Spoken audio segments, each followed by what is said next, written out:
1913. On a hill above the Hudson, a house rises that looks like a palace from a fairy tale. Hundreds of workers haul stone, dig tunnels, fall from scaffolding.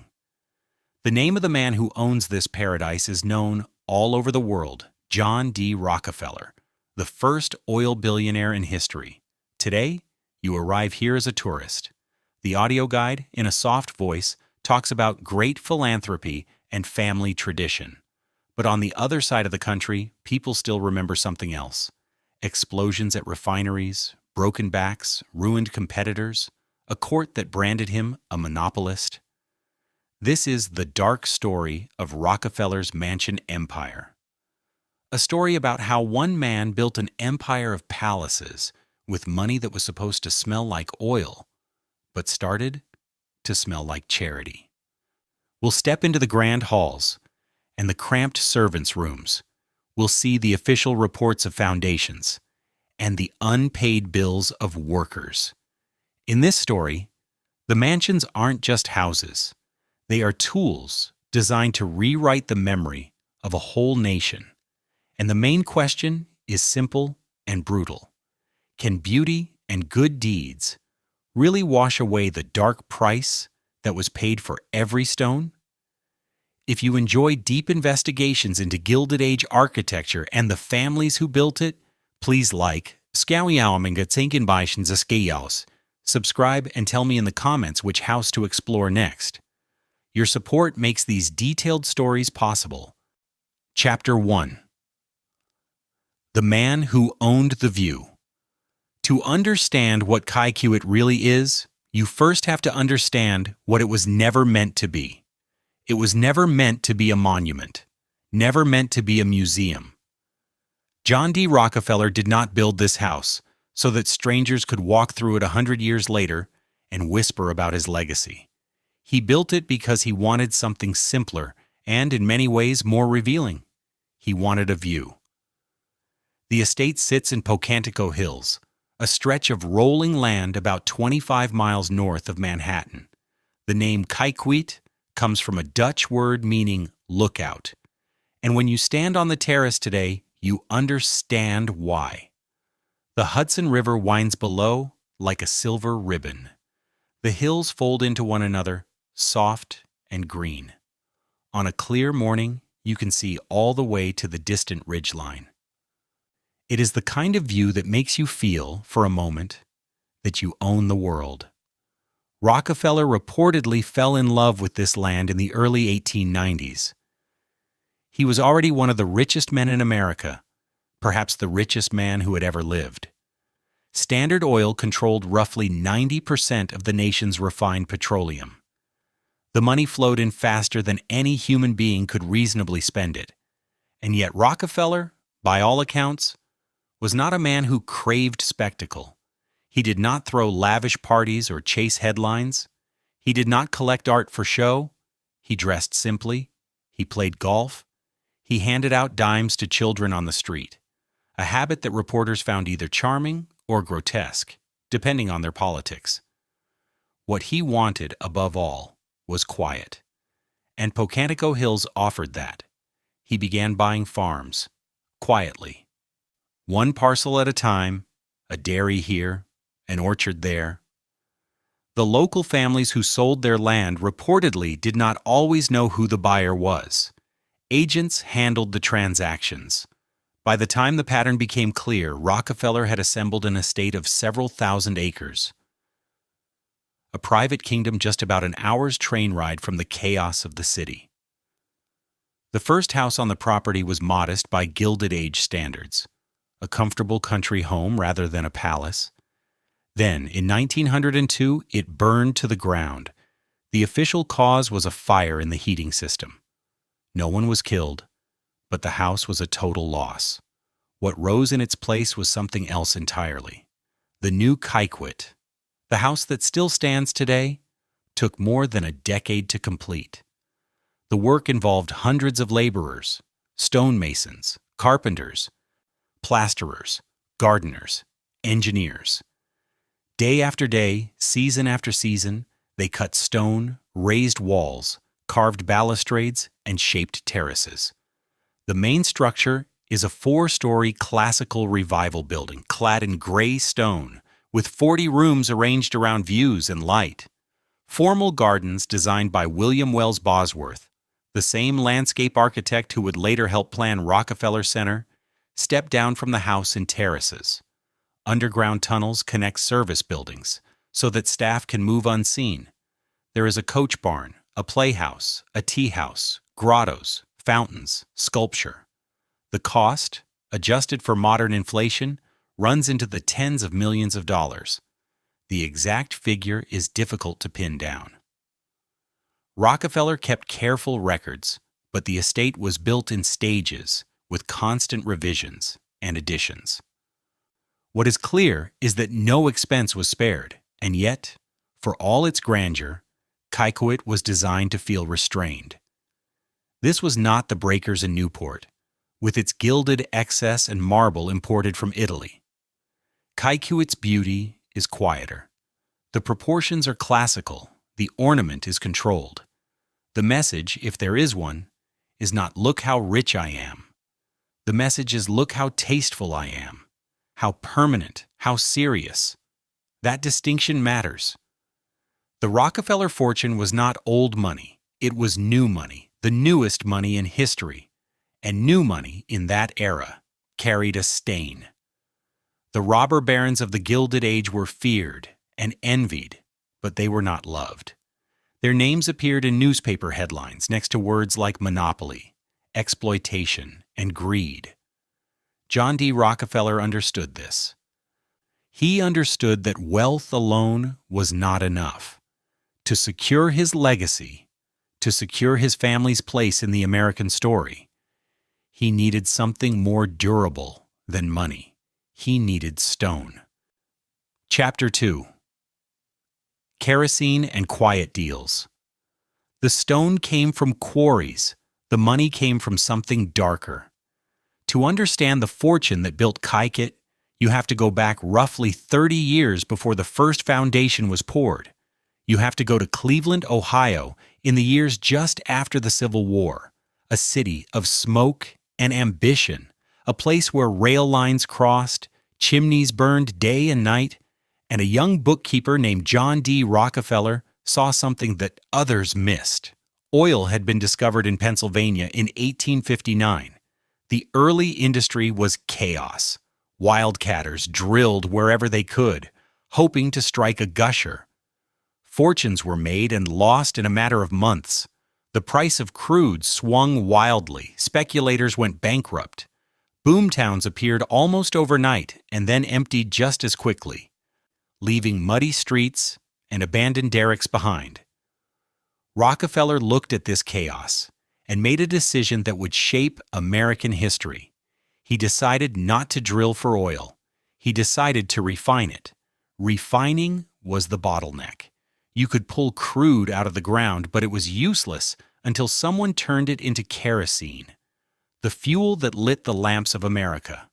Rockefeller understood that whoever controlled refining controlled the entire industry. The drillers would have no choice but to sell to him. The consumers would have no choice but to buy from him. In 1870, he and his partners incorporated Standard Oil of Ohio. The company was efficient, disciplined, relentless. Rockefeller ran it like a precision machine. He cut costs wherever possible. He negotiated secret rebates with the railroads, quiet deals that gave Standard Oil lower shipping rates than any competitor could match. When rivals struggled, he bought them out. When they refused to sell, he undercut their prices until they had no choice. The strategy had a name, though Rockefeller never used it in public. Historians would later call it horizontal integration. Buy every refinery, control every pipeline, eliminate every competitor.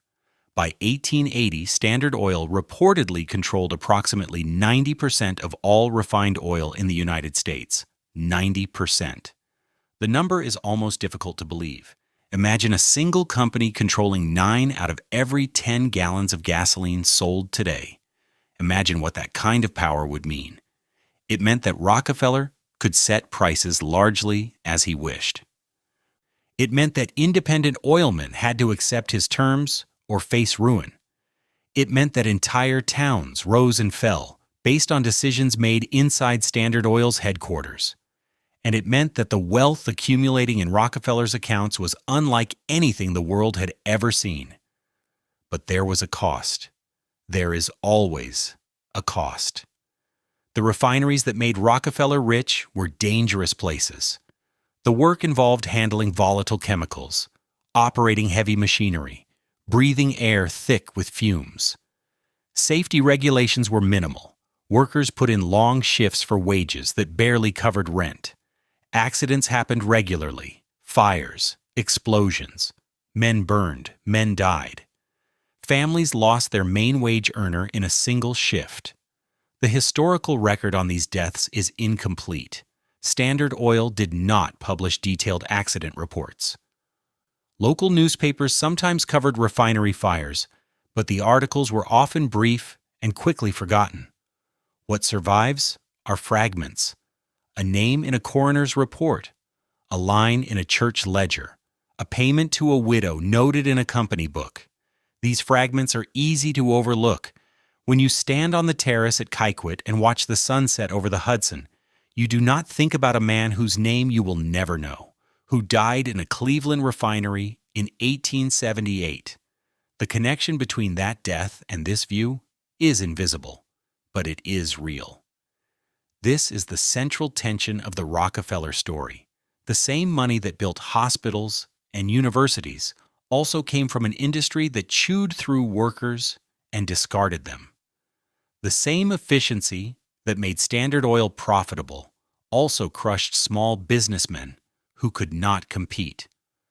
The same fortune that funded public health campaigns began with secret deals and predatory pricing. By the 1890s, journalists had started to notice. Investigative reporters, they called them muckrakers, began digging into Standard Oil's practices. The most famous was Ida Tarbell, whose father had been an independent oil man ruined by Rockefeller's tactics. Her series in McClure's magazine, Pobishir Krsini Chiri Bisian, published between 1902 and 1904, exposed the rebates, the espionage, the systematic destruction of competitors. It became one of the first great works of American investigative journalism. Tarbell's articles did not destroy Rockefeller, but they changed how America saw him. The quiet Baptist philanthropist was revealed as something else, a monopolist whose power threatened the very idea of fair competition. Public opinion shifted. Politicians took notice. The federal government began preparing a case. And while all this was happening, while lawyers gathered evidence and newspapers ran headlines, Rockefeller was buying farmland in Pocantico Hills, quietly, one parcel at a time. He was planning a house on a hill overlooking the Hudson River, a house made of stone. The timing was not coincidental. Kykwit was never just a home. It was never just a retreat from the pressures of business. From the very beginning, it was something more calculated, a stage, a statement. A place where the Rockefeller name could be associated with beauty and permanence and taste, not with the smoke and danger of the refineries that made it all possible. The question is whether the strategy worked, whether stone and gardens and philanthropy could really rewrite the story. The courts were about to deliver their answer. Chapter 3. The Verdict and the Fortune. The answer came on May 15, 1911, and it was brutal. The Supreme Court of the United States ruled unanimously that Standard Oil was an illegal monopoly. The company had violated the Sherman Antitrust Act through decades of predatory practices, secret rebates, and systematic elimination of competitors. Chief Justice Edward Wright delivered the opinion. The language was measured, legal, precise, but the meaning was clear. Standard Oil had to die. The court ordered the trust dissolved into 34 separate companies. The names would become familiar over the following century: Standard Oil of New Jersey, which would eventually become Exxon, Standard Oil of New York, which would become Mobil, Standard Oil of California, which would become Chevron. The breakup was the largest corporate dismemberment in American history up to that point. It was meant to be a punishment. It was supposed to hurt. Here is where the story takes a turn that still puzzles historians.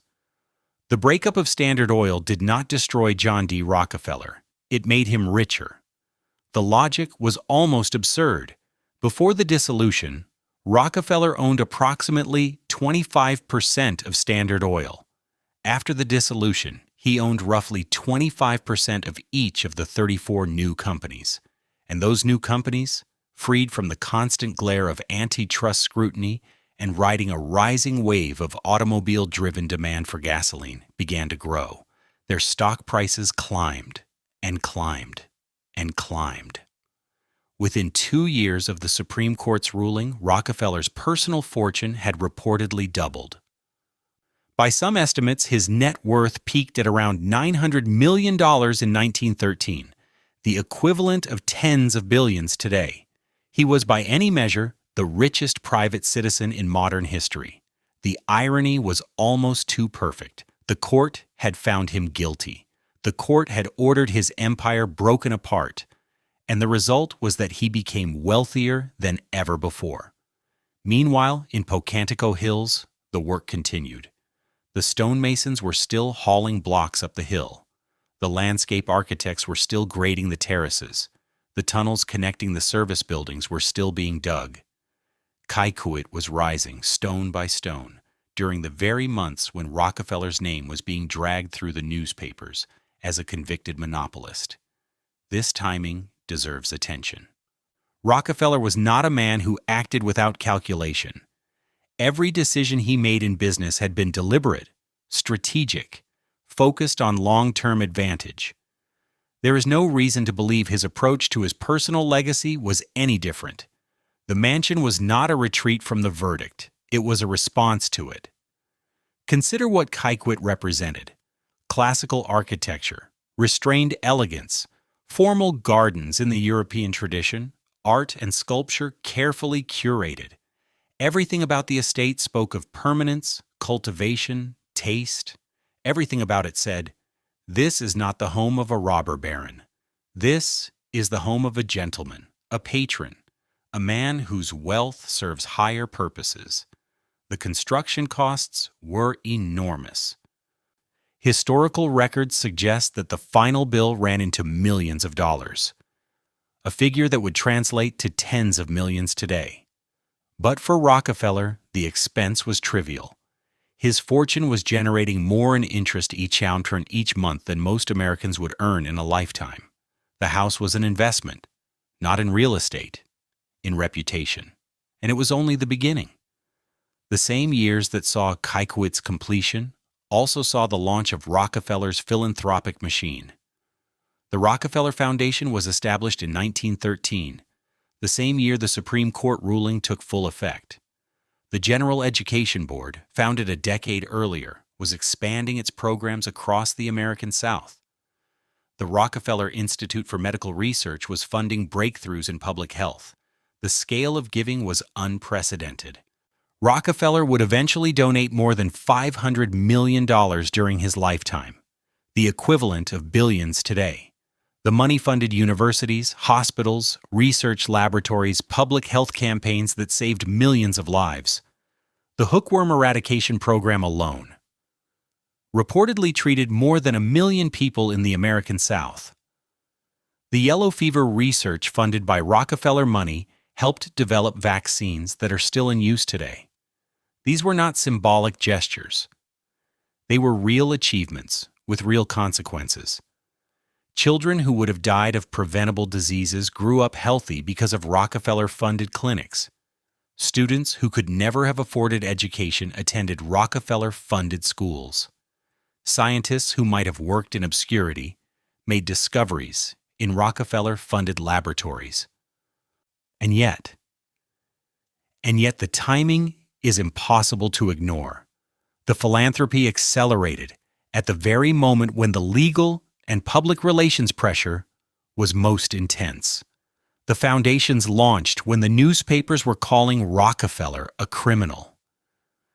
The good works expanded just as the bad reputation threatened to become permanent. Was the charity sincere?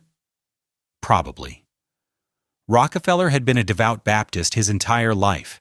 He had tithed since childhood. He believed, apparently genuinely, that his wealth was a gift from God and that he had a duty to use it wisely. But sincerity and strategy are not mutually exclusive. A man can believe in charity and also understand its public relations value. A man can want to do good and also want to be seen doing good. The motives do not have to be pure for the results to be real. The mansions and the foundations were two sides of the same project. Both were designed to outlast the newspapers. Both were designed to reshape how future generations would remember the name Rockefeller. The question is, what happened to the people who made it all possible? The workers, the servants, the ones whose names never appeared on the dedication plaques. Their story requires a different kind of tour. Chapter 4. The Servants' Staircase. The grand tour at Kaiket does not begin in the kitchen. Visitors enter through the main hall. They admire the tapestries, the sculpture, the views from the terrace. They walk through rooms designed for receiving guests, for displaying art, for projecting an image of cultivated wealth. The audio guide talks about architects and landscape designers, about classical proportions and European influences. It tells you whose names are on the blueprints and whose collections filled the rooms. But there is another Kaiket, a house within the house, and to find it, you have to leave the main staircase and look for a narrower one, a steeper one.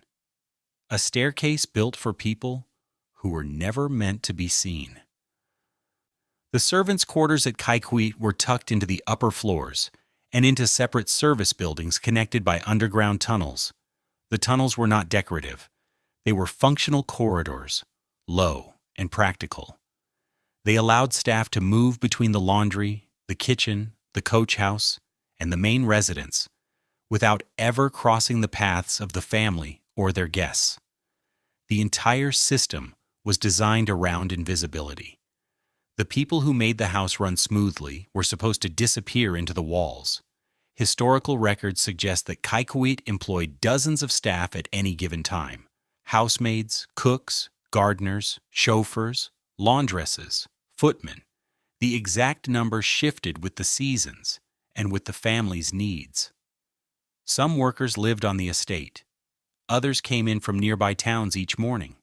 All of them operated inside a strict hierarchy with rules governing everything from uniforms to meal times to which doors and staircases they were even allowed to touch. The work was hard.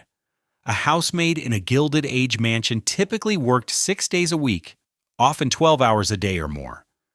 The tasks were endless: scrubbing floors, polishing silver, making beds, emptying chamber pots, carrying coal, lighting fires, cleaning up after elaborate dinner parties that could stretch until midnight. The physical toll was considerable. Hands cracked from lye soap.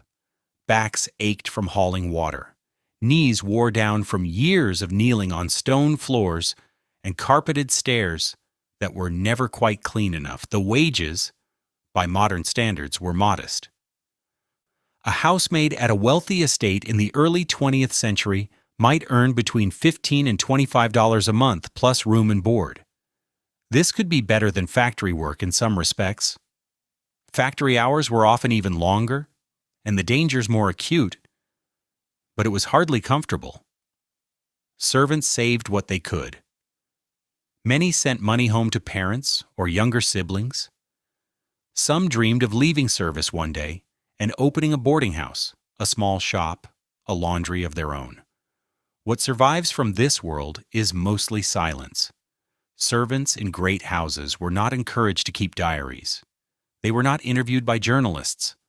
Their letters, if they wrote any at all, were rarely preserved. The historical record is dominated by the people who owned the houses, not the people who cleaned them. The official story belongs to those whose names were carved into stone, but fragments remain. Household account books sometimes list names and wages. Census records show who lived on the property in a given year. Occasional memoirs by former servants, usually published decades later when they were old and finally free to speak, offer glimpses of daily life. And the architecture itself tells a story. The narrow staircases, the small windows, the plain walls of the service corridors compared to the ornate plasterwork of the public rooms.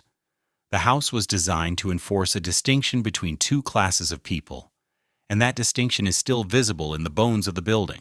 One detail stands out. In the contractor's records for Kaikiwit's construction, the same ledgers that carefully document the cost of Italian marble and French tapestries, there are occasional entries that hint at the human cost of the project. Payments for medical treatment, payments to families. One line reportedly reads simply, "Payment to widow." The meaning is clear enough. Construction in that era was dangerous. Men fell from scaffolding. Stones slipped. Equipment failed. The safety regulations we take for granted today did not exist. A worker who was injured on the job might receive some compensation, or might receive nothing at all, depending entirely on the employer's mood and reputation. A worker who was killed left behind a family that had to find a way to survive without him. These deaths were not unique to Kaikwit. Every great mansion of the Gilded Age was built with similar risks. The Breakers in Newport, Biltmore in North Carolina, the Vanderbilt houses, the Morgan houses. The cost of grandeur was measured not only in dollars, but in bodies. That part of the bill is almost never mentioned on the standard tours. And what about after the construction was finished? What about the decades of operation that followed, when the house was no longer a building site but a home? The servants who worked at Kikwit reportedly had mixed experiences. Some stayed for years, even for full working lifetimes. They developed relationships with the family. They took pride in the estate and in doing things the right way. They received pensions, and in some cases, small bequests in wills. The Rockefellers, by the standards of their class and era, were considered fair employers. But fairness is a relative term. A servant who worked at Kaikit for 30 years still spent those 30 years inside a system designed to keep them invisible. They climbed the back stairs. They ate in the servants' hall. They called their employers Sir and Madam, while being called by their first names in return. The relationship was not slavery. It was not overt abuse, but it was not equality either. This is the complication that any honest tour of a Gilded Age mansion has to confront. The houses are beautiful. The craftsmanship is extraordinary. The history is fascinating. But the beauty was built on a foundation of radical inequality. The people who hauled the stone and scrubbed the floors and cooked the meals were essential to the existence of these places. And yet they were written out of the picture whenever possible. The tunnels at Kaikit were built so that servants could move without being seen. The narrow staircases were built so that the family would never have to share a corridor with the help. The architecture itself encoded a set of assumptions about who mattered and who did not. Those assumptions are still embedded in the walls. The question is whether we are willing to see them. Chapter 5. An Empire of Houses. Kaikwit was never the only one. To see the full scope of what the Rockefeller fortune built, you have to look beyond Pocantico Hills. You have to look at Manhattan, at Maine, at the chain of properties the family accumulated over 3 generations. The mansion on the hill was just the beginning. The empire of houses stretched up and down the eastern seaboard. Start with the city. In the early 20th century, the Rockefellers maintained a townhouse at 4 West 54th Street in Manhattan. The building was substantial but not ostentatious. 9 stories. Limestone facade. Designed to blend with its neighbors rather than dominate them. That was deliberate. John D. Rockefeller had learned that visible excess attracted criticism. Better to be rich quietly. Better to let the newspapers focus on someone else. But quiet wealth is still wealth. The townhouse contained art that would later form the core of the Museum of Modern Art's collection. The family's presence helped shape entire blocks around them. And when the time came to build something truly monumental, the Rockefellers did not hold back. Rockefeller Center. The name alone tells you who paid for it. The project began in the late 1920s, just before the stock market crash that would trigger the Great Depression. The original plan was a collaboration with the Metropolitan Opera, but the opera company pulled out when the economy collapsed. A lesser family might have abandoned the project. The Rockefellers pushed forward. What rose from the rubble of the old Midtown blocks was unlike anything the city had seen. 19 buildings covering 22 acres. At the time, the largest private construction project in modern history. At the center stood the RCA building, later renamed 30 Rockefeller Plaza, a 70-story Art Deco tower that became one of the most recognizable silhouettes in the world. The timing was extraordinary. While banks failed and bread lines stretched around city blocks, tens of thousands of workers were carving a new city out of Manhattan bedrock. The irony was hard to miss. The same fortune that had been built by crushing competitors was now providing jobs to desperate men who might otherwise have gone hungry. The workers came from everywhere: Italian stonemasons, Irish laborers, immigrants from Eastern Europe, native-born Americans from upstate towns and southern farms. They worked at heights that would be considered reckless today, balancing on steel beams hundreds of feet above the street. The famous photograph of 11 men eating lunch on a beam, legs dangling over the void, was taken during the construction of Rockefeller Center. The image has become iconic. The names of the men in it are still debated. One of them, let us call him Marco, though his real name is lost to history, was reportedly an Italian immigrant who had come to America as a teenager. He worked in quarries before finding employment on the Rockefeller project. The pay was decent by Depression standards. The work was terrifying. Men fell, men died, but the jobs kept coming, and Marco kept climbing. What did he think about the family whose name was stamped on every building? Did he feel gratitude for the employment? Resentment at the distance between his life and theirs? Both at once? The record is silent. Workers in that era were not asked for their opinions. They were asked to show up, do the job, and go home. The result of their labor still stands. Rockefeller Center is not just a collection of office towers. It is a statement of power made permanent in stone and steel. The plaza, the skating rink, the Christmas tree that draws millions of visitors every year. The tourists who gather there each December are stepping into a tradition invented and sustained by a family that understood the value of public spectacle. And yet, Rockefeller Center, for all its grandeur, was also a commercial enterprise. The buildings were designed to generate rental income. The plaza was designed to attract shoppers. The famous artworks, the Atlas statues, the golden Prometheus, were installed to create an atmosphere that would make people want to linger and spend money. Beauty and commerce were never separate. They were always part of the same calculation. This pattern repeated across the Rockefeller holdings. The family compound in Seal Harbor, Maine, combined sweeping ocean views with careful estate management. The land donations that helped create Acadia National Park were genuine acts of conservation. And they also ensured that the views from the family's summer homes would never be spoiled by speculative development. The philanthropy was real. The self-interest was also real. The two coexisted comfortably, without contradiction in the minds of the people who signed the deeds. By the mid-20th century, The Rockefeller real estate portfolio was arguably the most valuable in America. The family owned pieces of Manhattan that would be worth billions today.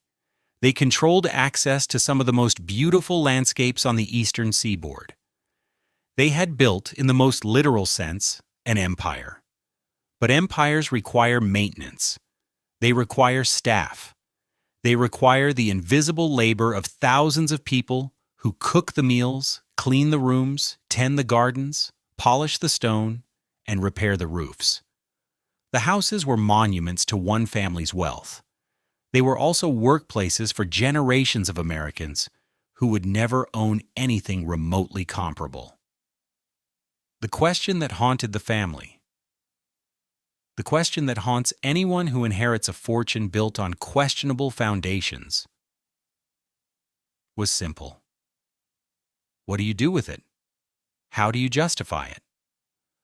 How do you make the name mean something other than monopoly and exploitation? The Rockefellers had an answer. They called it philanthropy. Chapter 6. Philanthropy as Mirror and Mask. The giving began before the mansions were finished, but it accelerated after the verdict. John D. Rockefeller had tithed since he was a teenager. 10% of every dollar he earned went to his Baptist church. This was not a show for reporters. By all accounts, he believed it. The faith was sincere. The discipline was habitual. The conviction that wealth carried obligations was, for him, a basic fact of life. But tithing 10% of a modest salary is one thing. Tithing 10% of the largest private fortune in human history is something else entirely. By the early 20th century, Rockefeller's giving had grown far beyond anything a single congregation could absorb. He needed infrastructure.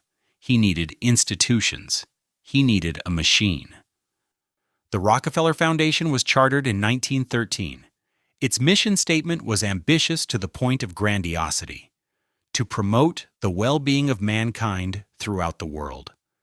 The words were broad enough to cover almost any activity. Over the following decades, the foundation did, in fact, cover almost everything: public health, medical research, education, agricultural development, the social sciences, the arts. The scale was unprecedented. In its first decade alone, the foundation reportedly distributed tens of millions of dollars, the equivalent of hundreds of millions today. The money funded hookworm eradication campaigns across the American South, treating more than 1 million people for a disease that had drained the region's productivity for generations. It funded yellow fever research that led to vaccines saving countless lives. It funded medical schools, including a complete reorganization of medical education in China. These were not symbolic gestures. The hookworm campaign alone transformed public health in the South. Before the Rockefeller intervention, the disease was endemic. Children grew up weak, anemic, unable to concentrate in school. Adults worked at half capacity. The economic impact was enormous. The human suffering was worse. And then, within a few years, hookworm was largely eliminated because one foundation had the resources and the will to act at scale. The lives saved were real. The children who grew up healthy instead of sick were real. The scientists who made discoveries in Rockefeller-funded laboratories were real. Whatever mix of motives lay behind the giving, the consequences were tangible, measurable, and in many cases overwhelmingly positive. And yet the timing remains impossible to ignore. The foundation was chartered in 1913. The same year the Standard Oil breakup took full effect. The major public health campaigns launched during the years when Rockefeller's reputation was at its lowest. The giving accelerated precisely when the taking was being most aggressively investigated. Critics at the time noticed the pattern. They called the philanthropy tainted money. They argued that no amount of charity could cleanse wealth accumulated through predatory practices. Some universities and churches refused Rockefeller donations on principle. The debate was fierce, public, and unresolved. The family's response was sophisticated. They hired Ivy Lee, one of the pioneers of modern public relations.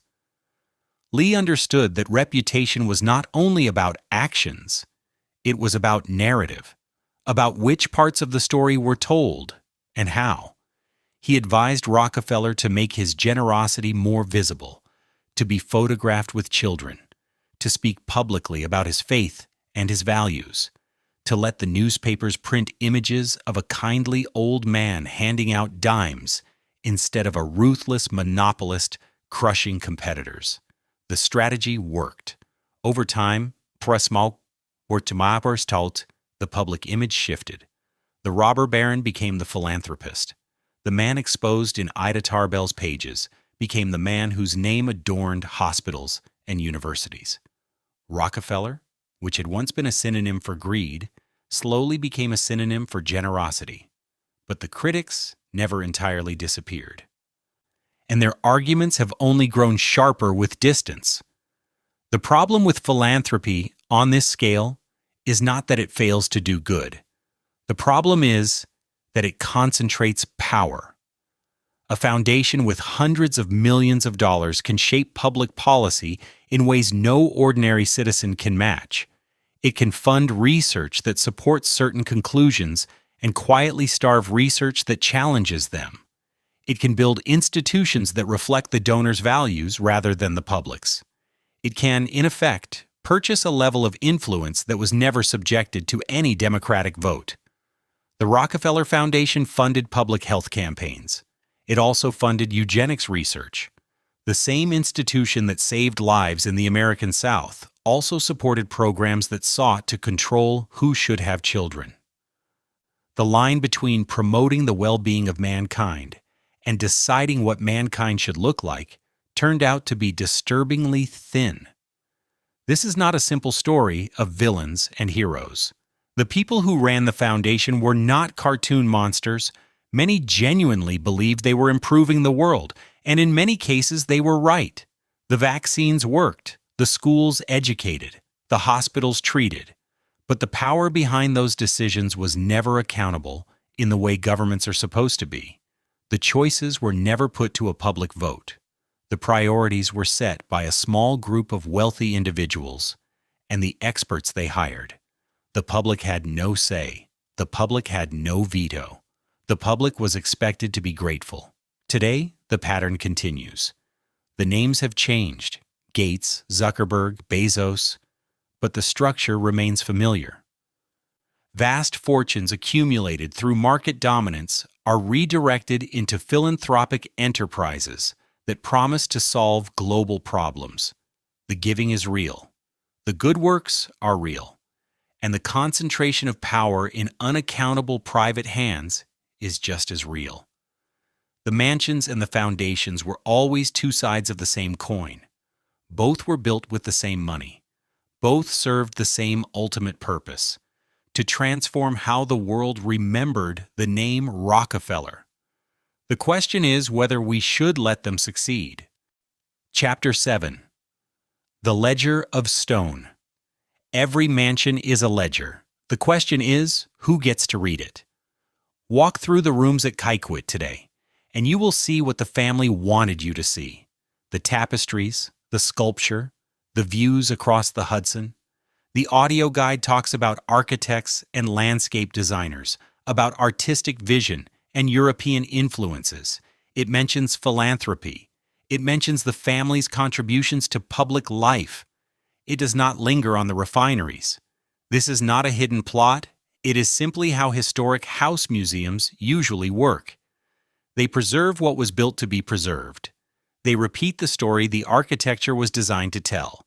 And the architecture at Kykewit was designed from the very beginning to tell a very specific kind of story. But ledgers have two columns. For every entry on one side, there is a corresponding entry on the other.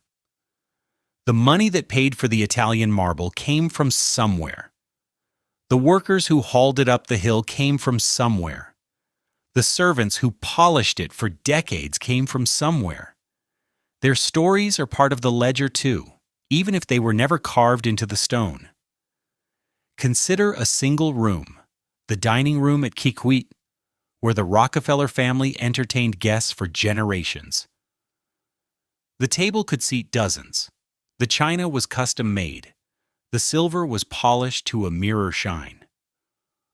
On a typical evening in the estate's heyday, a dinner party might mean a menu of 8 courses, prepared by a kitchen staff that had been working since dawn. What do we actually know about that kitchen staff? Their names, in some cases, survive in household records. Their wages can be reconstructed from account books. Their working conditions can be inferred from the layout, the narrow corridors, the lack of windows, the distance from the hot, cramped kitchen to the cool, bright dining room where the family sat in comfort. But their thoughts, their feelings, their judgments about the people they served, those are largely lost. Servants were not encouraged to keep diaries. They were not interviewed by historians. When they appear in the documentary record, it is usually as line items: a name, a wage, a date of employment. The silence is not accidental, it is structural. And yet fragments survive. Oral histories collected decades later. Letters sent home to family members. Occasional memoirs by former servants who, late in life, decided to write down what they remembered. These sources are imperfect. Memory blurs, perspectives shift, but they offer brief, sharp glimpses of a world the official tours rarely acknowledge. One former housemaid, her account survives in an oral history archive, described her years at a Gilded Age mansion in terms that were neither entirely positive nor entirely negative. The work was hard, she said. The hours were long. The hierarchy was rigid, but the pay was steady. The food was good. And there was a certain pride in working at a place everyone in town knew by name. She had been part of something, even if her part was invisible. This ambivalence runs through many of the surviving accounts. The workers who built and maintained the great mansions were not simple victims in a simple story. They were people with their own calculations, their own ambitions, their own ways of finding meaning in labor. Some resented the inequality, some accepted it as the way of the world. Some found ways to take pride in their work, regardless of who benefited most. The same complexity applies to the broader economic picture.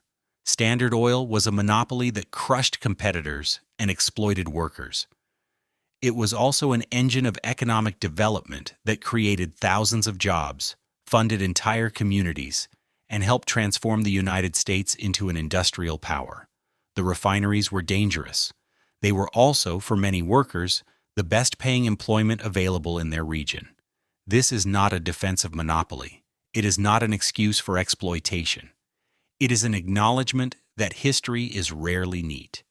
The people who lived through the Gilded Age did not experience it as a morality play with clear heroes and villains. They experienced it as life. Complicated, contradictory, full of trade-offs that looked very different depending on where you stood. The ledger at Kikwit contains both columns. The wealth that built the house came from practices that would be illegal today. The workers who constructed it faced dangers that would be unacceptable today. The servants who maintained it lived under a level of inequality that would be uncomfortable to admit openly today. But the house also stands as evidence of extraordinary craftsmanship. The gardens are genuinely beautiful. The art collection is genuinely significant. The philanthropy funded by the Rockefeller fortune genuinely saved lives. These facts do not erase the darker facts. They sit beside them. The honest tour of a Gilded Age mansion does not choose between these truths. It does not claim the house is only a monument to greed. It does not claim the house is only a monument to taste and generosity. It holds both realities at once and asks the visitor to sit with the discomfort. This is harder than it sounds. We want our history to be clean. We want to know whom to admire and whom to condemn. We want the ledger to balance in a way that feels morally tidy. But the ledger at Kaikwit does not balance. The beauty is real. The cost was also real. And the people who paid that cost, the workers, the servants, the competitors driven out of business, are mostly forgotten. The question is whether we are willing to remember them, not instead of the family, alongside them. Chapter 8. The Ghosts in the Garden. The gardens at Kaikit are famous. They are also a kind of forgetting. Walk the terraces designed by William Wells Bosworth, and you will see what generations of visitors have seen. Classical symmetry, sculptural hedges, fountains that catch the afternoon light. The views across the Hudson Valley are calibrated to inspire awe. Every sightline was planned. Every stone was placed with intention. In the lower gardens, the family installed a collection of modern sculpture that any museum would fight to own. Works by Picasso, Calder, Henry Moore. The pieces sit among the greenery as if they had always been there, as if art and nature had somehow settled into a perfect truce. The effect is stunning. It is also, in its own way, a carefully crafted misdirection. Because gardens require gardeners. Sculptures require installers. Terraces require the men who built them, who hauled the earth, who laid the drainage pipes, who planted the trees that would take decades to reach their full height. These men are not commemorated in the landscape. Their names do not appear on plaques. The garden presents itself as timeless, inevitable, a gift from the family to the future. The labor that made it possible has been quietly edited out. This erasure is not unique to Kaikwit. It is built into the logic of almost every historic garden in America. The great estates of the Gilded Age were created on the assumption that nature could be shaped by wealth, that beauty could be bought, and that the evidence of work could be hidden beneath the finished surface. The gardeners were expected to be invisible.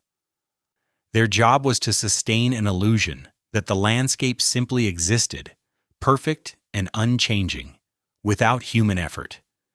The illusion was always a lie. Gardens are not natural. They are some of the most artificial landscapes imaginable. Every tree was chosen, every flower was planted, every weed was pulled by someone whose hands were in the dirt. The beauty that visitors admire is the product of continuous, grinding, physical labor. Labor that continues to this day, though now performed by a different workforce, under different rules. At Kaikwit, the garden staff in the estate's heyday numbered in the dozens. They worked year-round, keeping the grounds alive through every season. In summer, that meant planting, pruning, watering, mowing. In winter, it meant wrapping vulnerable plants, clearing paths, tending greenhouses and cold frames for the next growing season. The hours were long. The pay was modest. The work was unrelentingly physical. Some of these workers stayed for years. They developed an intimate knowledge of the estate's microclimates. They knew which roses would bloom first in spring, which trees were vulnerable to disease, which corners of the lawn always browned early. This knowledge was rarely written down. It passed from worker to worker, from one generation of gardeners to the next. It was a kind of living archive, essential to the garden's survival, and yet almost never officially acknowledged. And what about the construction phase? What about the men who built the terraces and installed the fountains and carved the stone balustrades? Here, the record thins out. We know the landscaping at Kaikwit took years to complete and involved hundreds of workers at different stages. We know the terrain was difficult. The estate sits on a hillside, and massive earth moving was required to create the flat terraces that visitors see today. We know the work relied on heavy equipment, blasting, and all the ordinary dangers of early 20th century construction. What we do not know in most cases are names. We do not know who fell. We do not know who was injured. We do not know which families received payments after accidents, and which received nothing at all. The account books that survive are incomplete. The human cost of the garden's construction is measured, at best, in fragments. A line item here, a coroner's report there, an unexplained payment, a gap in the records that might mean anything. This absence is its own kind of presence. The ghosts in the garden are not supernatural. They are historical. They are the workers whose labor made the beauty possible and whose stories were never considered important enough to preserve. Today, some historic estates have begun to acknowledge these ghosts. New tours focus on the lives of servants and workers. Exhibits highlight the labor that went into construction. Oral history projects collect memories from people who worked on the grounds decades ago, before their stories disappear altogether. Kaikiwit has made some moves in this direction. The estate now offers tours that include the servants' quarters and talk, at least briefly, about the lives of the staff. But the emphasis still falls on the family, on the architecture, on the art. The gardens are still presented primarily as aesthetic achievements, not as products of labor. The illusion holds. Perhaps this is inevitable. Gardens are designed to be beautiful, and beauty is easier to enjoy when we do not think too hard about its origins. Visitors who walk the terraces at Kaikiwit want to enjoy the views, not to dwell on the workers who made them possible. The estate's purpose, from the beginning, was to create a particular kind of experience, an experience of peace, of order, of wealth, deployed in the service of taste. But history is not obligated to cooperate with aesthetic intentions. The gardens at Kaikiwit are beautiful. They are also monuments to a particular kind of power, the power to shape the land, to command labor, to create a private paradise, and then erase the evidence of how it was made. The ghosts are still there. They are waiting to be remembered. Chapter 9. What Beauty Owes. The ghosts do not ask for much, only to be seen. This is the challenge that faces every historic house museum in America. The buildings were designed to impress. The tours were designed to educate. But educate about what? The taste of the owners? The craftsmanship of the builders? The history of a family? Or the history of a system? A system that made such buildings possible and extracted a cost from everyone who was not invited to sit at the table. For decades, the standard tour at places like Kaikiwit followed a predictable script. Visitors entered through the main hall. A guide pointed out architectural details, named the designers, mentioned the family's achievements.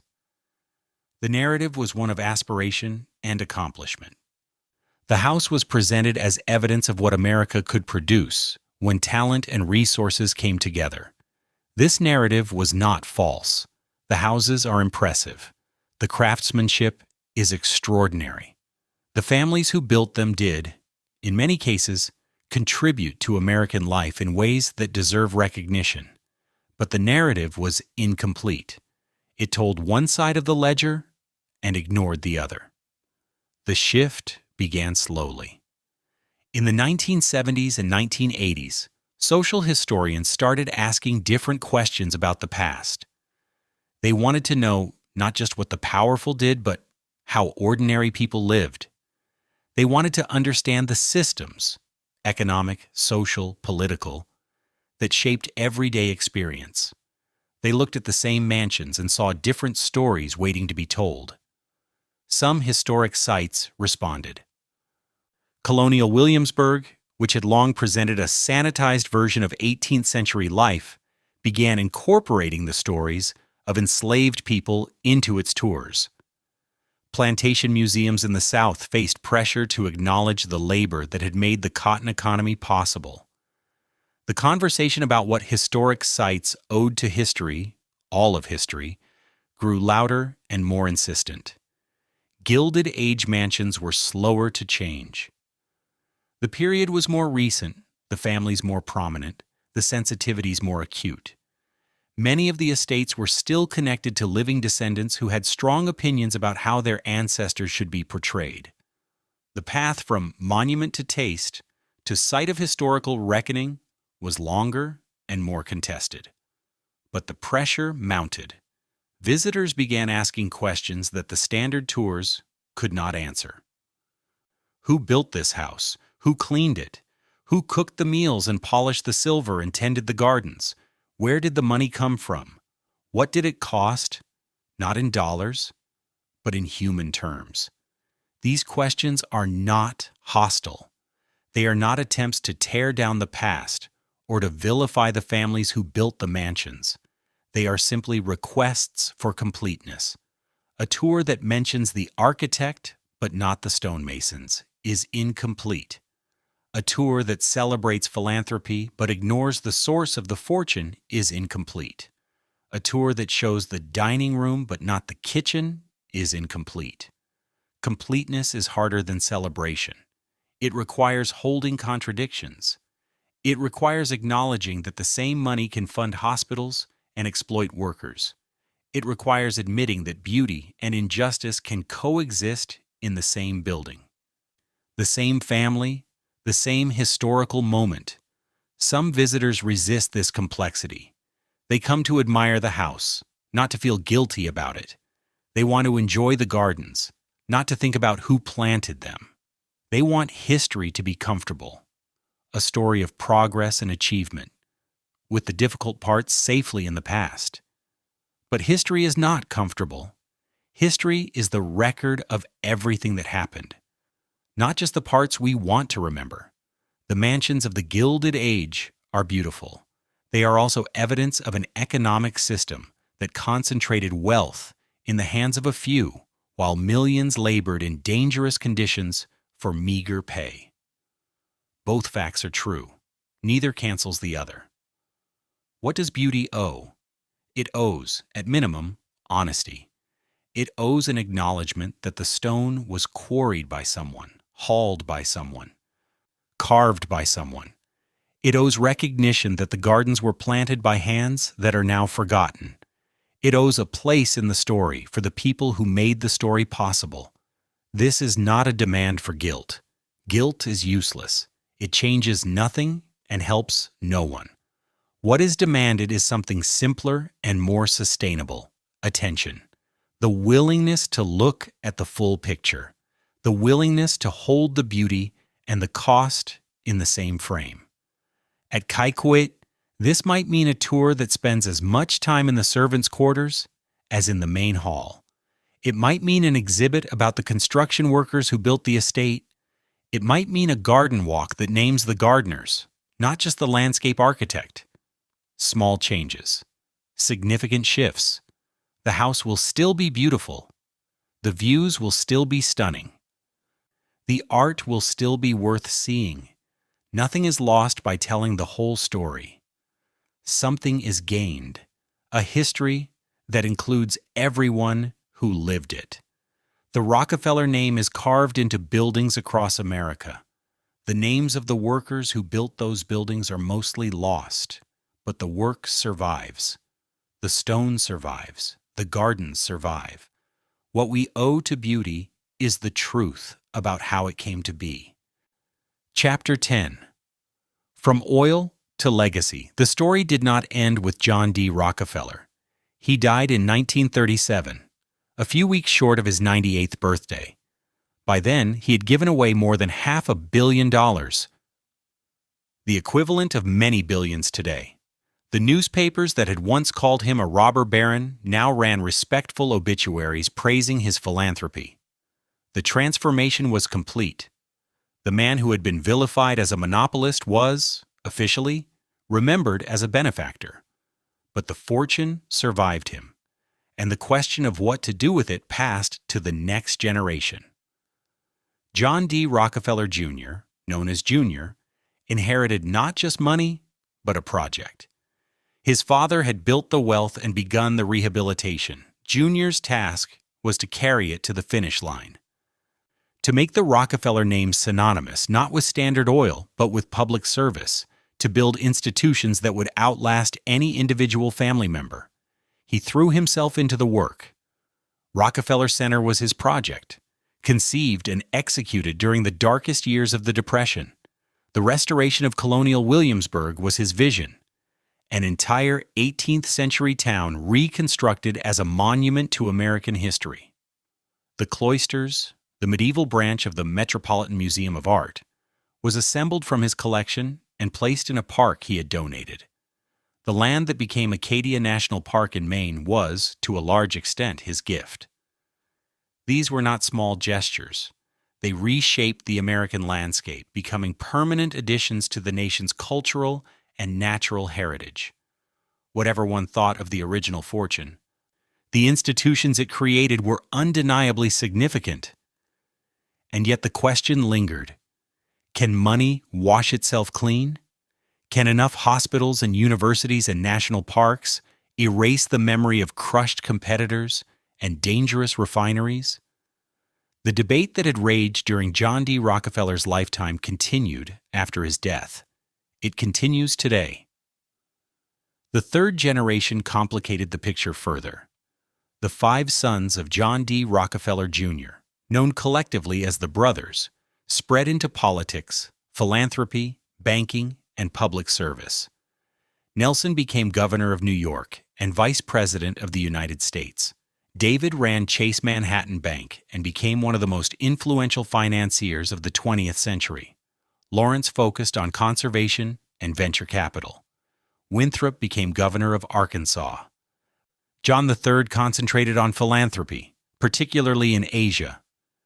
The range of their activities made it increasingly difficult to speak of a single Rockefeller legacy. The family had become an institution in its own right, with different branches pursuing different agendas, sometimes in quiet tension with one another. The name meant different things, depending on which Rockefeller you were talking about, but the money remained connected, however distantly, to its origins. Every foundation grant, every museum donation, every political campaign could be traced back ultimately to the kerosene that lit American lamps in the 1870s. The chain of causation was long and tangled, but it was unbroken. The original accumulation, the rebates, the predatory pricing, the monopoly, was the seed from which everything else grew. In recent decades, some members of the family have tried to confront this inheritance directly. The Rockefeller Brothers Fund, established in 1940, announced in 2014 that it would divest from fossil fuels, a remarkable statement from an institution built on oil money. The announcement was both practical and symbolic. Practical because the fund's managers believed fossil fuels were a poor long-term investment. Symbolic because it represented a repudiation, however partial, of the family's origins. Other Rockefeller institutions have followed. The family that built its fortune on petroleum has become, in some quarters, a voice for climate action. The irony is almost too neat. The descendants of the man who helped create the modern oil industry are now funding efforts to move beyond it. Critics see hypocrisy. They argue that divesting from fossil fuels does not undo the damage already done. The carbon already in the atmosphere, the ecosystems already disrupted, the communities already displaced. They point out that the Rockefeller fortune, however it is invested now, remains a product of extraction. The money carries its history with it. Defenders see evolution. They argue that families, like individuals, can change. That the relevant question is not only where the money came from, but where it is going. That the best use of a tainted fortune is to direct it toward repairing the damage it caused. Both arguments have weight. Both are incomplete. The truth, as usual, resists simplification.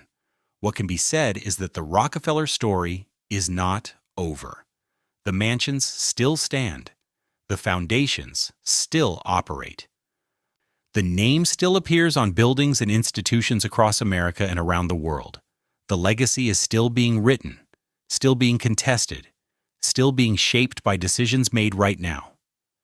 Kaikwit itself is now a museum, operated by historic Hudson Valley. Visitors can tour the rooms where John D. Rockefeller spent his final years, walk the gardens he loved, see the art his descendants collected. The house has become, in a sense, a monument to the very project of legacy building that the family pursued for more than a century. But monuments are not neutral. They are arguments made in stone. And the argument that Kaikwit makes about taste, about permanence, about the redemptive power of beauty, is one that visitors have to evaluate for themselves. The oil is still in the ground. The carbon is still in the air. The workers are still forgotten, and the house on the hill still commands its view. Chapter 11. The Tour That Tells the Truth. The view from the hill has not changed, but the way we see it can.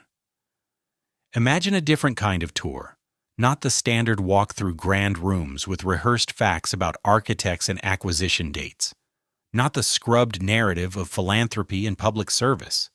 Something harder, something more honest, a tour that holds the beauty and the cost in the same frame. It would begin, perhaps, not at the main entrance, but at the service gate, the path the workers used, the road that delivery trucks followed, bringing supplies to feed a household that could number dozens on any given day. Visitors would enter Kaikwit the way the staff entered, through the back, past the utilitarian buildings that made the grandeur possible. The first stop might be the underground tunnels. These passageways, built so that servants could move invisibly between buildings, are architectural evidence of a social philosophy. The family above, the workers below, two worlds connected, but never meant to intersect. A guide could explain not just how the tunnels functioned, but what they expressed, the assumptions about class and labor literally poured into concrete and stone. From there, the tour might move to the kitchen, not as a charming relic of a simpler time, but as a workplace. How many meals were prepared here each day? How many hours did the cooks spend on their feet? What were their names? If the records survive, and in some cases they do, the guide could speak those names aloud, a small act of remembrance, a refusal to let the workers disappear entirely into the background. The servants' quarters would come next, the narrow rooms, the shared bathrooms, the bells that summoned staff to attend to the family's needs. Visitors could see the contrast with their own eyes, the cramped spaces where workers slept versus the expansive rooms where the family entertained. No heavy-handed commentary would be required. The architecture would speak for itself. Only then would the tour move to the main house. And here, the approach would shift again. The grand rooms would still be shown. The tapestries would still be admired. The views would still impress. But the story wrapped around them would be different. Where did the money come from that paid for this marble? What was happening in the refineries while this wallpaper was being hung? The beauty would not be denied. It would be placed back into the economic and human context that made it possible. In the dining room, a guide might read from Ida Tarbell's exposé, a passage describing the tactics Standard Oil used against competitors. Then, without editorializing, the guide could note that this same room hosted dinner parties where the Rockefellers entertained presidents and industrialists, artists and intellectuals. The fortune that Tarbell documented as predatory also funded the meals served at this table. Both facts. Same room. The art collection would need the same treatment. The Picassos and Calders in the garden are genuinely significant. They form one of the finest private collections of modern sculpture in America. But they were purchased with money that traces back to kerosene and railroads, secret rebates, and ruined rivals. A tour that mentions only the aesthetic value of the art is incomplete. A tour that also acknowledges the economic history behind the collection is honest. This honesty would extend to the philanthropy. The tour could include a room or perhaps a quiet stop in the garden, dedicated to the Rockefeller Foundation's achievements, the hookworm eradication, the yellow fever work, the medical schools, and research institutes. Lives saved, communities transformed, real, measurable good. And then, without softening the tone, the guide could mention the Foundation's support for eugenics research, the grants that funded studies aimed at controlling who should have children, the uncomfortable fact that progressive public health campaigns and pseudoscientific racism coexisted inside the same institution, funded by the same fortune, not to condemn with a single word, to complicate the story.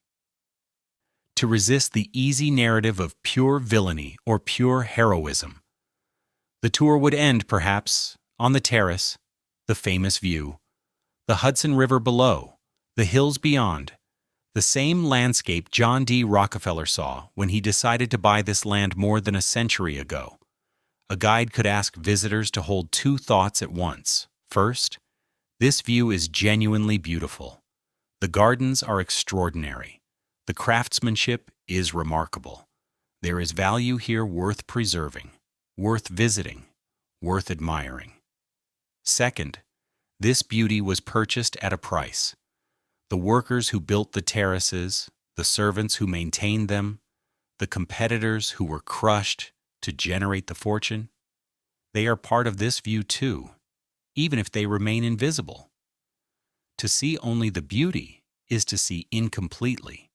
To see only the cost is also incomplete. The honest view includes both. Such a tour would not be comfortable. It would not leave visitors with simple feelings. Some might leave angry at the Rockefellers, at the system, at history itself. Some might leave defensive, feeling their enjoyment of beauty had been spoiled by unwelcome complexity. Some might leave quiet and thoughtful, wrestling with questions that do not resolve neatly. All of these responses would be valid. The goal is not to dictate what visitors should feel. The goal is to give them enough of the story to feel something real. The mansions of the Gilded Age are not going anywhere. They will stand for generations, drawing tourists, hosting events, serving as backdrops for photographs and films. The question is what story they will tell. They can tell a story of wealth and taste, of philanthropy and public service. Or they can tell a fuller story, one that includes the workers, the servants, the competitors, the cost. The stones are the same either way, only the tour changes. Chapter 12.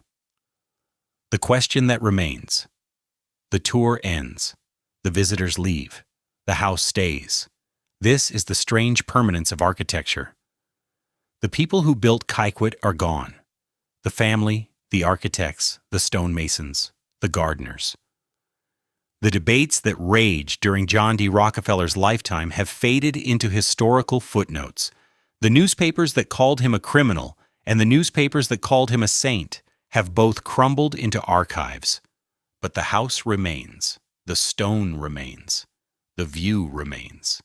And so the question passes to us, not to the Rockefellers, who made their choices long ago, not to the workers who often had little choice at all, to us, the visitors, the tourists, the citizens who inherit a landscape shaped by forces we did not control. What do we do with it? One answer is simple: enjoy it. The gardens are beautiful. The art is significant. The history is fascinating. Millions of people visit Gilded Age mansions every year, and most of them leave satisfied. They have seen something impressive. They have learned something new. They have had a pleasant afternoon on historic ground. What more should be asked? This answer is not wrong. Beauty has value. Preservation has value. The craftsmanship on display at places like Kykwood represents skills that are increasingly rare, traditions that might otherwise disappear. There is nothing shameful about admiring a well-made building, even if the money that paid for it came from sources we would question today. But there is another answer, and it is more demanding. It says that enjoyment is not enough, that history is not just a spectacle to be consumed, but a conversation to be joined. That the mansions of the Gilded Age are not only monuments to the past, but ongoing arguments about the present. Arguments about wealth, inequality, labor, power, and the stories we choose to tell about ourselves. This answer asks visitors to do more than look.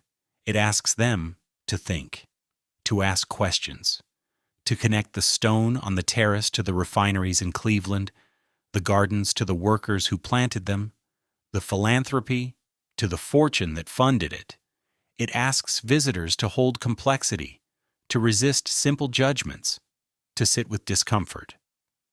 Both answers have their place. Not every visit to a historic site needs to be a moral reckoning. Sometimes a garden is just a garden.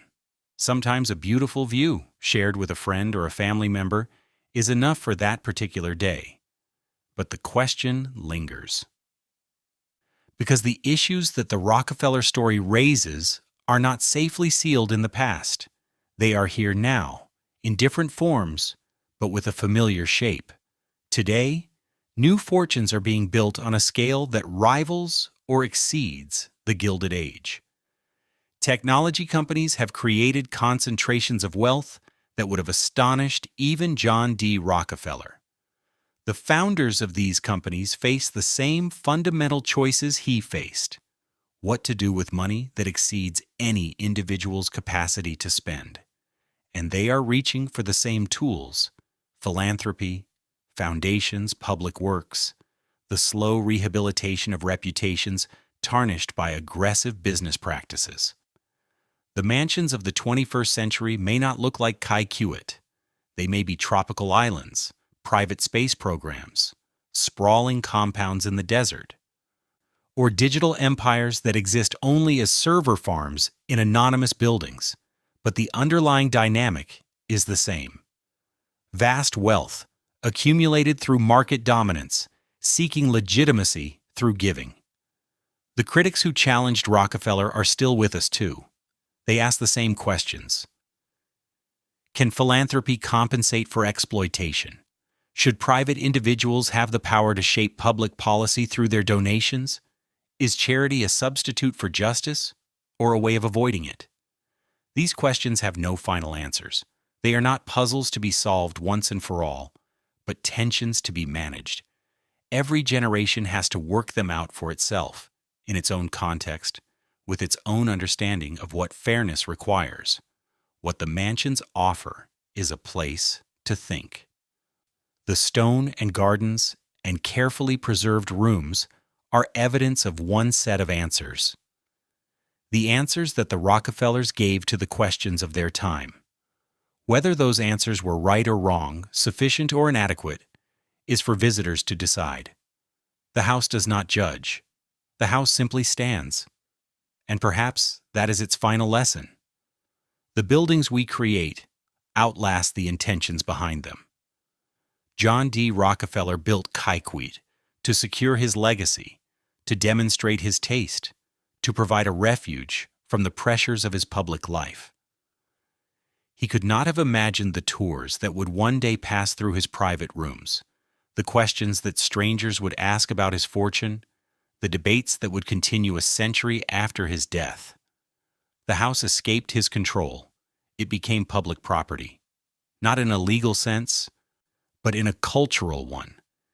It belongs now to anyone who visits, anyone who thinks about it, anyone who uses it as a lens to examine the past and the present. This is the fate of all monuments. They are built to say one thing and end up saying many things. They are built to close questions and end up opening them. They are built to last, and in lasting, they become subject to reinterpretation by generations their builders never anticipated. Kaikouet stands on its hill above the Hudson. The view is still beautiful. The stone is still solid. The questions are still open. What you make of it is up to you. Chapter 13. The Inheritors. What you make of it depends, in part, on what you inherit. The Rockefeller descendants inherited money, property, expectations. They inherited a name that opened doors and a history that raised questions. They inherited the project of legacy building that John D. Rockefeller began and that each subsequent generation has had to continue, revise, or resist. But inheritance is not limited to families. We all inherit the world that previous generations built, the roads, the institutions, the economic systems, the unspoken rules about how wealth is created and distributed, who deserves what, and what the powerful owe to everyone else. These inheritances shape our lives whether we acknowledge them or not. The Gilded Age handed America a particular bundle of inheritances: the industrial infrastructure that made the country a global power, the universities and hospitals and museums that define American cultural life, the labor movements that fought for better conditions, and the legal frameworks that eventually secured them, and the mansions, the great houses that stand as monuments to an era of extreme inequality. These inheritances are not separate. They are tangled together, cause and effect woven so tightly that pulling one thread risks disturbing the whole fabric. The same fortunes that built the mansions also built the universities. The same labor that was exploited in the refineries also won the 8-hour day through struggle and sacrifice. The same inequality that concentrated wealth in a few hands also produced the philanthropic institutions that have shaped American society for more than a century.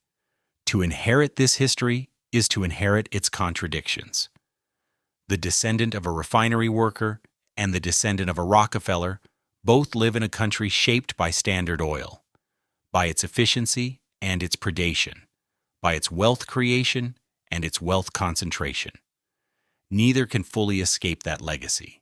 Both have to decide what to do with it.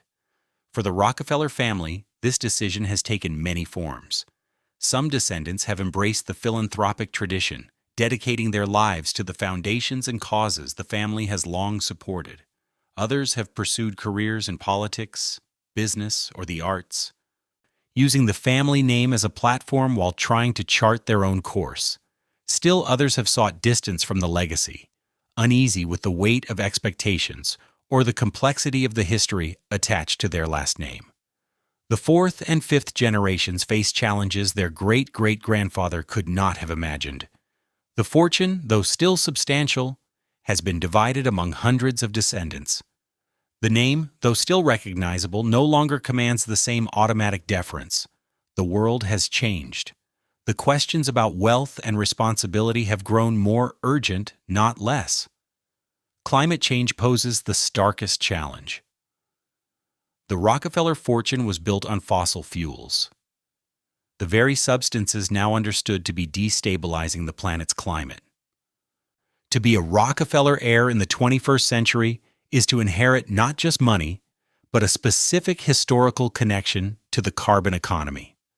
Some family members have responded by funding climate research and clean energy initiatives. Others have called loudly for divestment from fossil fuels. The Family Foundation's decision to divest, announced in 2014, was a public acknowledgement that the source of the fortune had become morally and practically untenable. But divestment does not undo history. The carbon already emitted remains in the atmosphere. The communities already disrupted by extraction remain disrupted. The infrastructure already built around fossil fuels continues to shape how billions of people live. The Rockefeller contribution to climate change cannot be withdrawn like a bad investment. It is embedded in the physical world. This is the nature of inheritance. It cannot simply be refused. It can only be managed, redirected, responded to. The inheritors of the Rockefeller legacy, and more broadly, the inheritors of the Gilded Age, must make choices inside constraints they did not create. They have to work with the materials they have been given. The mansions are part of those materials. Kaikouit and the other great houses now serve purposes their builders never imagined. They are classrooms, in a sense, places where Americans can confront the history of wealth and labor that shaped their country. They are warnings, perhaps, monuments to an inequality that nearly tore the nation apart, and that, in different forms, threatens to do so again. They are resources, assets that can be used for education, preservation, and public benefit if handled with care. What the inheritors do with these resources matters, but so does what the rest of us do. The mansions belong, in a meaningful cultural sense, to everyone who visits them, studies them, argues about them. We are all inheritors of the world that the Gilded Age created. The questions posed by that era, about the limits of accumulation, the obligations of wealth, the dignity of labor, are our questions too. Each generation has to answer them anew. The answers given by John D. Rockefeller's generation are preserved in stone at Kaiket. The answers given by subsequent generations are visible in the foundations, the divestments, the ongoing debates about philanthropy and power. The answers that our generation will give are still being formed. The house on the hill watches and waits. It has seen fortunes rise and fall, reputations made and unmade, questions asked and avoided. It will see more. The stone is patient. What we inherit is fixed.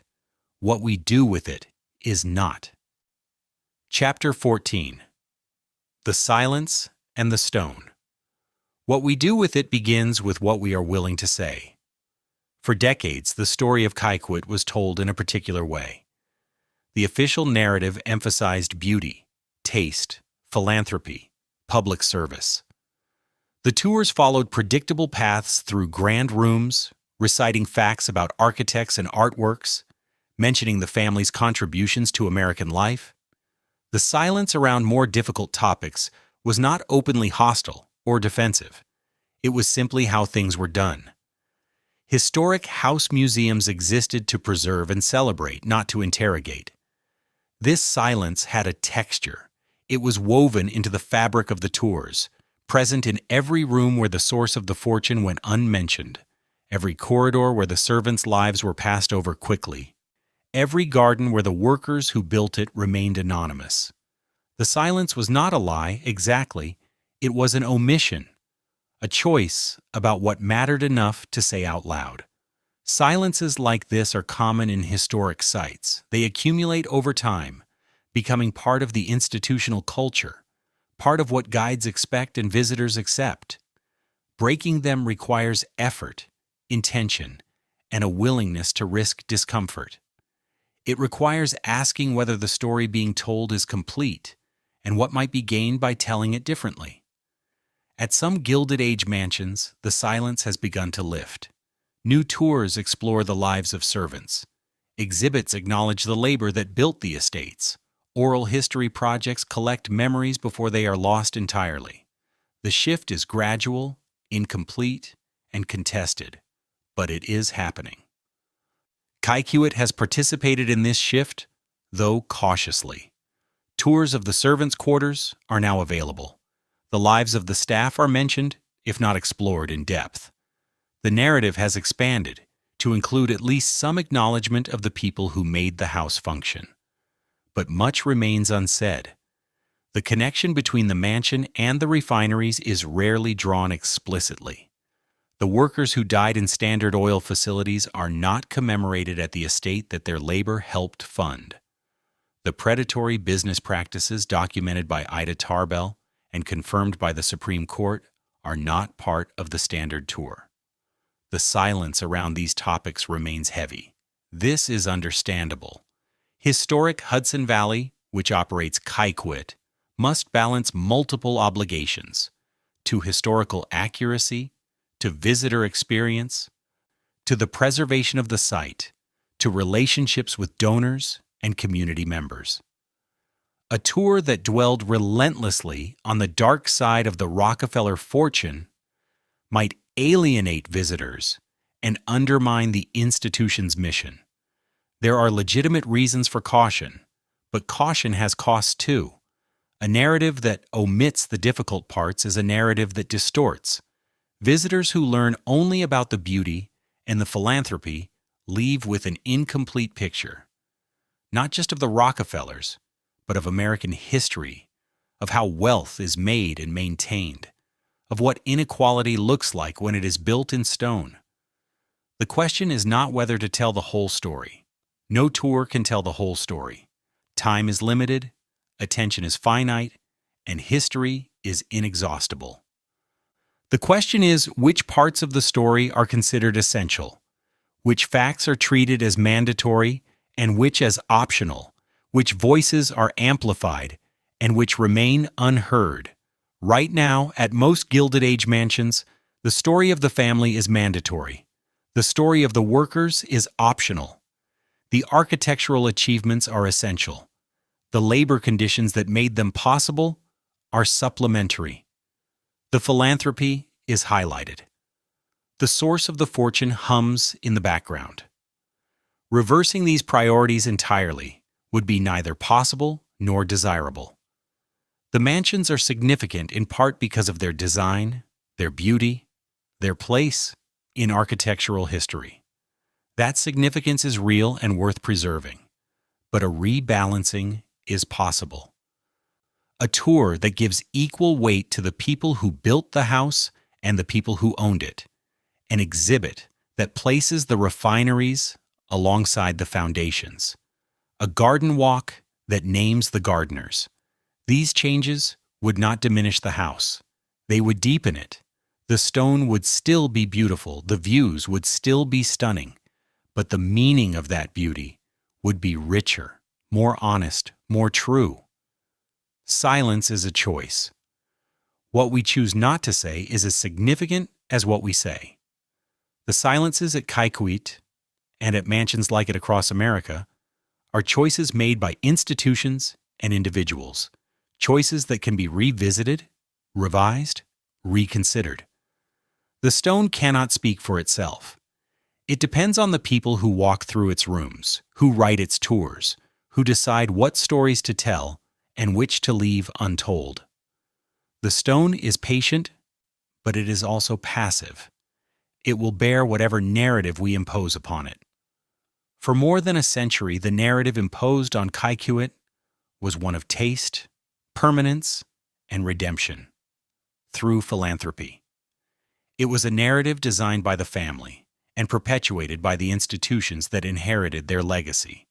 It served certain purposes and obscured certain truths. The narrative can change. The stone allows it. The history demands it. What remains is the willingness to speak. Chapter 15. What lasts? The willingness to speak is how the story continues. Years from now, a school group will walk through Kaikouit. Children will climb out of a bus and file through the gates, chattering and distracted, the way children always are when history arrives in the form of a field trip.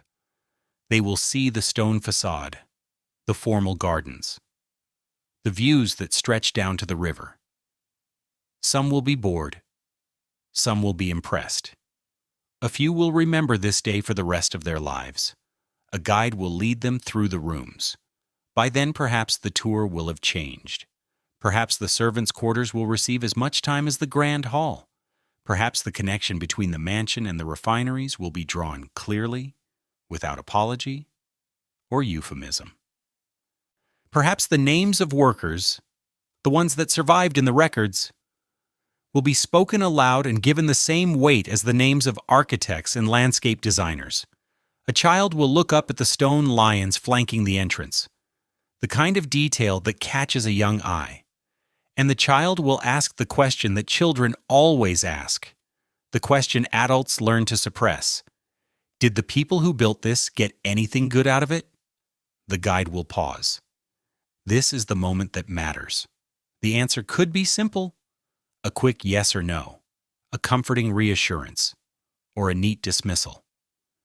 But the honest answer is neither. Some did, the guide might say. Some did not.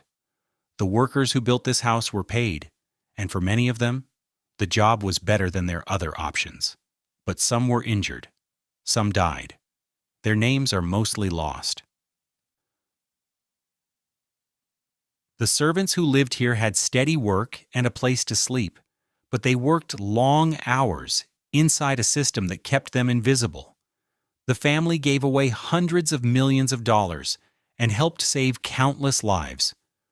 They also made their fortune through practices that courts later ruled illegal. All of this is true. Our job is to remember all of them. The child may not fully understand, but something will register. The sense that history is not simple, that buildings carry stories heavier than stone, that remembering requires effort. The group will move on.